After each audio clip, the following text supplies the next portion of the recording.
Internet romances. Excerpted from Chapter 13 of the Love Crisis Survival Guide. Most of my clients are straight women, and that group is whom I will be addressing in terms of the gender references made throughout the following article. However, if you are a straight male or you are homosexual, the dynamics explained throughout this book may still apply, because love is universal. In this day and age of a computer-oriented era, online relationships are as convenient as they are seductive.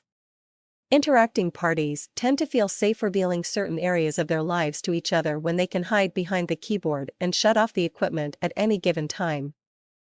Therefore, a bond of intimate communication can be easily formed between practical strangers in cyberspace. Dating and networking websites are a breeding ground for fantasy. The internet allows men and women to put their best foot forward and only showcase qualities that they wish for others to see. It is impossible to understand how a person behaves in real-time flesh and blood based on their online persona. Some men may seem very genuine, caring, and attentive during an instant messaging chat session, but after they end the conversation with you they may turn around and say the same things to a number of different women. You don't really know who he is, for sure, beyond what he chooses to show you. Infatuation-colored glasses can cause a person to dream up a lot of excuses to keep the excitement alive in a romantic internet connection. Even when we are being selective and guarded, it is naive to give a man that we have only corresponded with online and by telephone the benefit of the doubt when it comes to his relationship integrity. I'm not suggesting that you assume the worst about him, rather, I am asking you to assume nothing for certain. When couples spend most of their time communicating online, the keyboard can create a comfort zone that not everyone wants to expand into a real-life arena. To treat your emotional investments with care, I would strongly suggest that you limit the amount of online chat time with a perceived potential partner to roughly 10 minutes a day, 3 times a week.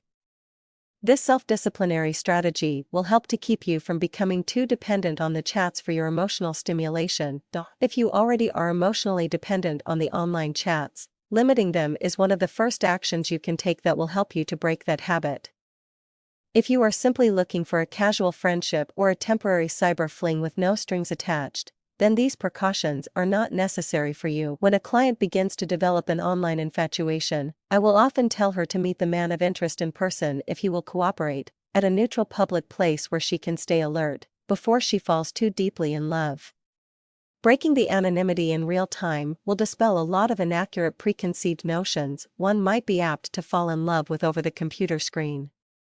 If the situation becomes uncomfortable in person, she can always excuse herself from the date and chalk it all up to a learning experience. Although many people do meet someone online and get married, most internet romances do not go as planned.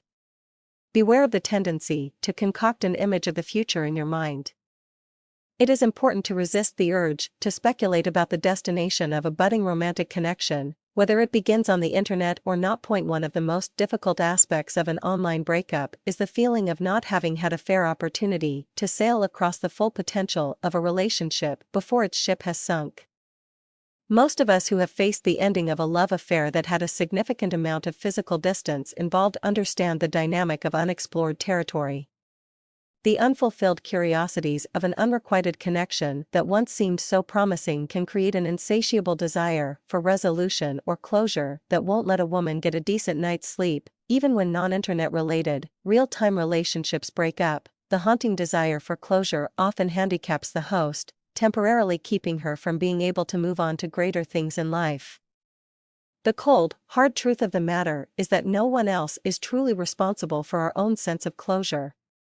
Closure is something that happens on the inside of you, deep down underneath your emotional longings. Closure happens when you release the need for his permission to move on, his approval, his understanding, his karmic payback, or anything else that involves him as a participant.